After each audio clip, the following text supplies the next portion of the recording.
Hey everyone, welcome back to our channel.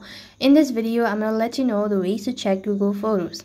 To get started with Google Photos, you need to make sure to open Google Photos.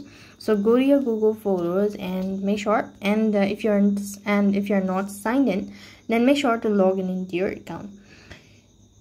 Now what next you need to do is go to the Google Photos and sign in. So when you're done signing in, then you could go ahead and find your photo when you open your Google Photos, like I did just now. So here you should be able to locate the photos, and when you open your Google Photos, you'll find all the photos and videos backed up to your Google account.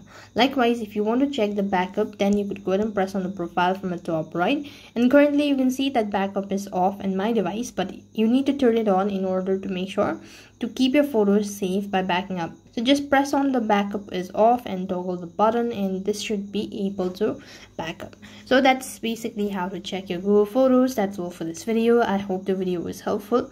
Make sure to like, share and subscribe to our channel. Thank you for watching. See you in the next video.